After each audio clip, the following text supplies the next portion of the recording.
Hello tout le monde, j'espère que vous allez bien. Je vous retrouve dans une nouvelle vidéo YouTube comme promis dans la vidéo précédente. Et dans la vidéo précédente, vous avez vu que j'ai terminé le mois de mai en lisant le tome 1 de Off Campus d'Hill de Elle Kennedy, publié chez Hugo Roman, et que j'ai enchaîné avec la saison 1 sur Prime Video et j'ai été complètement matrixée par ce livre et par cette série. D'ailleurs, la saison 1 termine sur un gros cliffhanger évidemment, mais comment vais-je faire pour tenir jusqu'à ce qu'il tourne et qu'il publie la suite?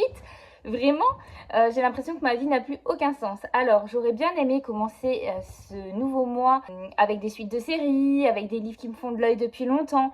Mais en fait, je me rends compte que si je fais ça, je frôle la panne de lecture. Et concrètement, qui a envie de ça? Personne. Donc, je vais juste suivre mon cœur et lire le tome 2 de Off Campus. Voilà, c'est dit. J'espère que vous allez me suivre dans cette nouvelle aventure. Hello, je vous retrouve quelques jours plus tard. On est le jeudi 4 juin et j'ai déjà vraiment beaucoup avancé sur ma lecture de The Mistake.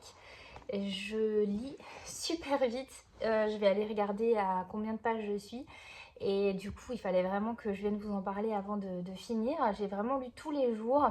Alors cette fois-ci, nous suivons Logan, le meilleur ami de Garrett. Il fait partie de la colocation et il est également hockeyeur. Ce tome va s'intéresser donc plus particulièrement à lui et à son histoire. Alors au début, il a un crush sur une fille qui est déjà engagée dans une relation. Il essaye d'oublier cette fille tant bien que mal. Il va à des soirées, il fait beaucoup de fêtes. Il a des relations sans lendemain. Et il va rencontrer Grace. Grace, elle est en première année, elle étudie la psychologie et on peut dire qu'elle profile un peu de la fille normale, en tout cas la fille comme vous et moi. Ils vont se rencontrer de manière tout à fait hasardeuse. D'ailleurs, un hasard qui n'est pas vraiment très crédible. Je sais pas si dans la vraie vie ça peut arriver, mais bon, soit. Ils commencent à se fréquenter jusqu'à temps que Logan fait une grosse bêtise, se comporte pas franchement très bien. Et ça va vraiment casser leur relation. Et il va vite se rendre compte qu'en fait Grace est plus importante que ça, d'où The Mistake. Sa problématique, ça va être de la reconquérir. J'ai trouvé que le début était mal amené, comme le premier tome. J'ai l'impression que l'autrice, elle a un petit peu de mal à démarrer ses histoires. Je trouve que ça manque des fois de crédibilité, de cohérence. Ah ça y est, ma liseuse vient de s'allumer. Donc j'en suis à 285 pages sur 332. Donc effectivement, je suis vraiment quasiment au bout du livre. Autant j'ai vraiment beaucoup aimé le personnage de Logan dans la série sur Prime, autant là, je le trouve un peu bête. Je trouve dommage la manière dont est amené ce personnage. Il est assez décevant, on va pas se mentir. La lecture est très addictive, mais je ressens moins l'alchimie entre les deux personnages. Ils me font moins vibrer que Garrett et Anna dans le tome 1. Grace, qui m'a un petit peu embêtée, c'est que quand elle se rend compte que Logan lui porte un intérêt, elle s'engouffre un peu dans la brèche en mode je sais qu'il est hyper populaire, j'ai beaucoup de chance qu'il s'intéresse à moi et pas à une autre. Je trouve cette vision un peu naïve, et même si après elle prend en caractère et on découvre sa personnalité, c'est vrai qu'au départ je trouvais qu'elle fangirlait beaucoup. Je n'étais pas forcément fan de l'idée au départ. Je continue ma lecture et je pense que ce qui m'embête, c'est que je ne reconnais pas le Logan de la série télé dans le livre. Logan de la série est tellement mieux, on verra comment ils vont faire dans la saison 2. Ici, ça fonctionne moins bien, j'y crois moins et je trouve que ça manque de consistance. Je reviens faire un petit point vers vous. On est déjà le lundi 8 juin. J'ai un petit peu du mal à filmer en ce moment. On était de nouveau en vadrouille ce week-end pour fêter nos 10 ans de mariage. Nous sommes allés manger au restaurant de Paul Bocuse près de Lyon. C'était génial. Je peux vous mettre quelques photos ici des plats que nous avons dégustés. C'était une expérience incroyable. Je pense que c'est à faire une fois et on a adoré. Du coup, c'est complètement le bazar chez moi. Il y en a partout. Je dois de nouveau ranger, faire du linge, etc. etc.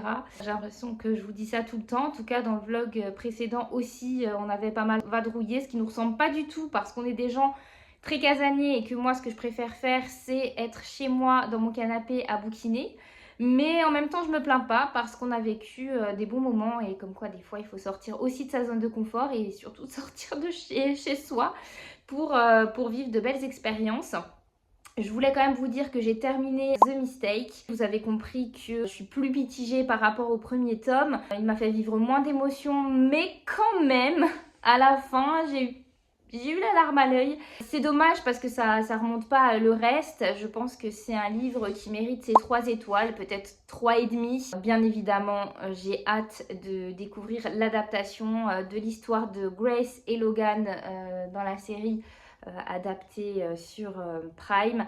Et également, j'ai hâte de lire le tome 3. Mais avant, je vais vous montrer ce que j'ai commencé. J'ai commencé le tome 2 de Assistant to the Villain. Donc là, c'est Apprentice to the Villain. Donc je suppose l'apprenti du vilain de Anna Nicole Meirer, publié chez Calix. J'avais beaucoup aimé le tome 1 et je vous en avais d'ailleurs parlé dans ma vidéo précédente. Ça avait été un petit 5 étoiles et j'avais entendu dire que chaque nouveau tome est encore meilleur que le précédent. Donc j'ai absolument hâte de découvrir cette histoire. Surtout que le tome 1 a terminé sur un cliffhanger. Pour l'instant, j'en suis au tout début. Vous vous doutez bien que du coup, j'ai pas eu énormément de temps pour lire. J'ai lu une 50aine de pages pour l'instant. Je vais éviter de vous en faire un petit résumé puisque c'est un tome 2. Je ne veux pas prendre le risque de spoiler. Mais je viendrai vous faire des petits updates de mon ressenti au fur et à mesure. Petit update, j'en suis à la page 162, il se passe beaucoup de choses et en même temps c'est assez confus. J'attends de voir où l'autrice veut en venir. Je reviens vous faire un petit update de ma lecture. On est le dimanche 14 juin et je n'avance pas. Clairement, je n'avance pas. Ça m'énerve. Ça m'énerve. Je pense que je vous l'ai dit d'ailleurs dans cette vidéo que je visais vraiment coup de cœur en fait avec ce livre. Et bah ça ne fonctionne pas pour le moment et c'est terrible pour moi de faire cette constatation. J'en suis à la page 254. Bah déjà j'ai préféré le premier. Je pense qu'il y a eu l'effet découverte, la rencontre avec les personnages. C'est vrai qu'il y a beaucoup d'humour dans cette saga et ça je le retrouve aussi ici. Mais la relation entre les deux personnages principaux piétine totalement. Je pense que c'est fait exprès et en même temps ça me fait peur parce que je me dis mais est-ce que ça va durer encore comme ça plusieurs tomes? Je vois pas l'intérêt. En fait, je trouve que quand il y a une attraction entre deux personnages, c'est bien quand ça monte, quand il y a un petit peu de suspense. Mais au bout d'un moment, tu arrives au taquet et il faut qu'il se passe un truc. Et là, pour le moment, je trouve que le taquet, on l'a atteint, mais il ne se passe rien puisqu'ils s'interdisent. Ils ne veulent pas qu'il se passe quoi que ce soit, bien qu'ils en aient envie tous les deux. Et ça, j'ai du mal parce que du coup, on fait du surplace et c'est chiant. En fait, j'ai la sensation que ce tome 2 fait face à l'écueil qu'on trouve souvent dans les sagas, que c'est un tome de transition. Je trouve que cette lecture, pour le coup, n'est pas addictive, même si je rigole bien, même si c'est très bien écrit. Ils sont en train de me perdre un peu, je rechigne à lire. Là, je trouve 1000 autres choses à faire que de lire ce livre. Et en même temps, je suis un peu frustrée parce qu'on est déjà le 14 juin, que c'est que ma deuxième lecture. Mais je me dis que je vais encore le traîner je sais pas combien de temps. Nous sommes le mardi 16 juin, je suis en route pour le travail et j'en profite pour vous faire un petit point sur mon écoute audio de La Sœur de la Lune, le 5e tome de la saga Les 7 Sœurs, écrit par Lucinda Riley et publié chez Charleston. Donc ici je l'écoute sur Audible. Je vous en ai déjà parlé dans mon dernier vlog parce que c'est une lecture que je traîne depuis le mois dernier et vraiment je n'avance pas. Il me reste encore 13 heures à écouter et ça me semble interminable.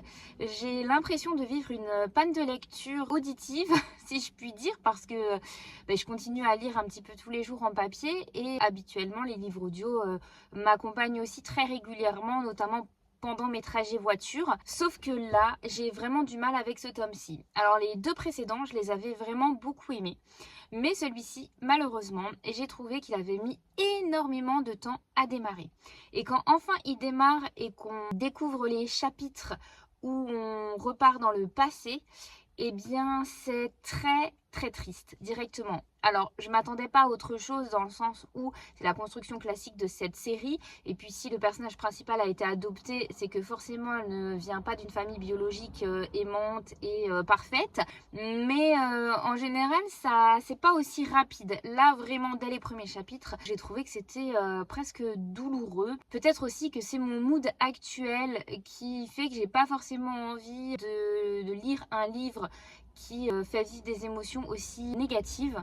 Alors, ce matin j'ai de nouveau un petit peu écouté. L'histoire en soi est quand même intéressante, mais je suis toujours actuellement en train de réfléchir si je ne vais pas le DNF.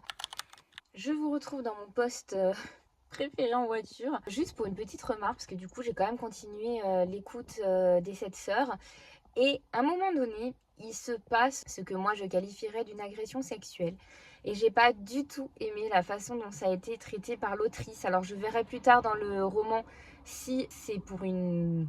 je vais pas dire bonne, mais si c'est pour une raison.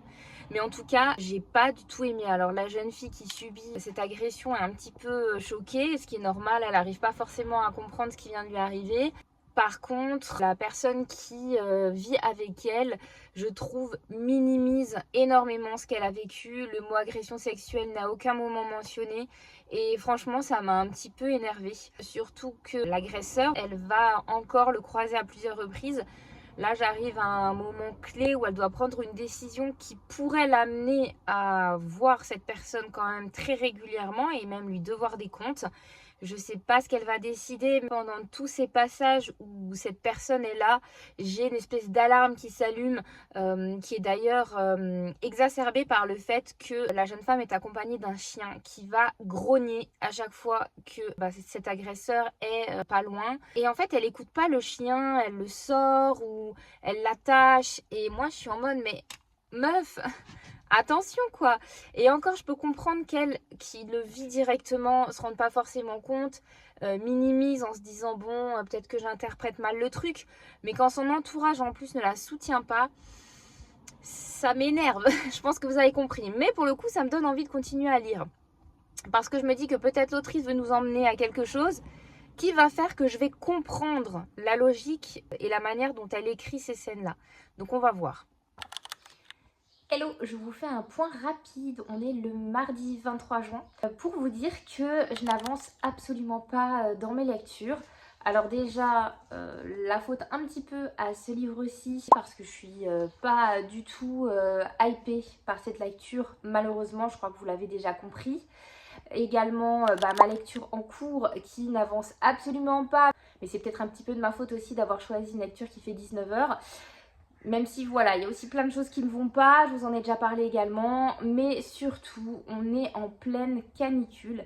Il fait entre 35 et 40 degrés tous les jours chez moi et je trouve ça absolument insupportable. Donc je ne suis pas ici pour me plaindre, mais clairement si, parce que je suis chez moi, sur ma chaîne, et surtout je crois que de tout temps j'ai toujours détesté la chaleur, ce n'est pas quelque chose de nouveau. L'été pour moi c'est la saison qui me fait le moins de bien et clairement là je souffre. Quand j'ai chaud, j'ai vraiment envie de ne rien faire, je ne bouge pas, je procrastine beaucoup et donc clairement je ne lis pas.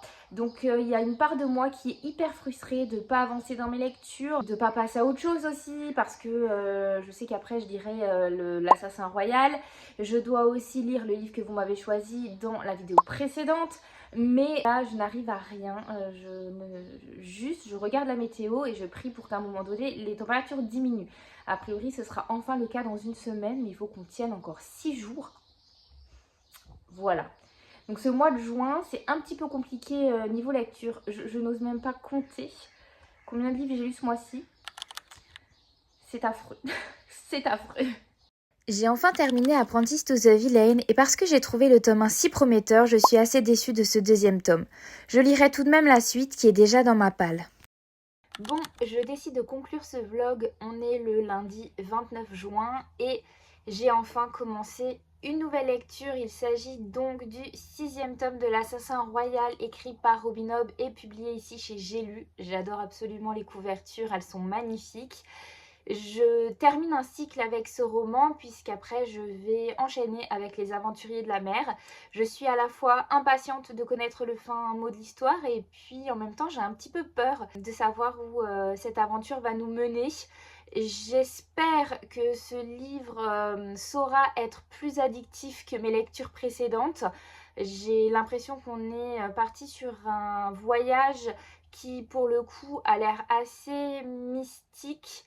Donc à voir. Ce qui est plutôt cool, c'est que dans ce livre, on va enfin savoir qui sont les anciens. À vrai dire, je le sais déjà au bout des 82 pages que j'ai lues, mais évidemment, je ne vous en dis rien puisque je ne veux pas vous spoiler. Je suis absolument ravie de continuer à avancer cette saga, mais je pense qu'il est plus judicieux que je vous en parle complètement dans ma prochaine vidéo. Dans ma prochaine vidéo, je lirai également, bien évidemment, La petite boutique de sortilèges, écrit par Sarah Beth Durst et publié chez Brajlon. C'est la lecture que vous m'aviez choisie dans la vidéo précédente et j'espère que vous ne m'en tiendrez pas rigueur, mais je n'ai pas réussi à le lire dans cette vidéo aussi. Comme vous l'avez vu, c'est un bilan un petit peu catastrophique puisque j'ai lu en tout et pour tout 2 livres plus ma lecture audio qui est toujours en cours. C'est ainsi, c'est un petit peu les aléas et puis je pense que vous le voyez avec mes cernes, je suis vraiment fatiguée, j'ai l'impression que cette canicule m'a roulé dessus. Heureusement, depuis ce matin, il fait bien meilleur. J'ai regardé le thermomètre, il fait encore 25 dans notre maison, ce qui en soi est quand même encore pas mal. Et en même temps, j'ai l'impression de ressentir une véritable fraîcheur par rapport aux jours précédents. J'ai un petit peu peur parce qu'il est annoncé une prochaine canicule d'ici le 6 juillet et j'espère qu'ils se sont trompés. J'ai pris un petit peu de recul par rapport à tout ça. Je vous ai déjà exprimé un petit peu ma frustration par rapport au peu de lecture que j'ai eu ce mois-ci. Et puis finalement, je me suis dit que le fait d'être sur les réseaux sociaux, sur Booktube, sur TikTok ou encore sur Instagram, ça demande d'avoir un certain rythme de lecture pour pouvoir proposer du contenu.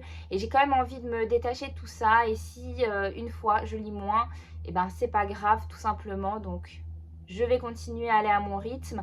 Et je continuerai évidemment à vous partager mes lectures.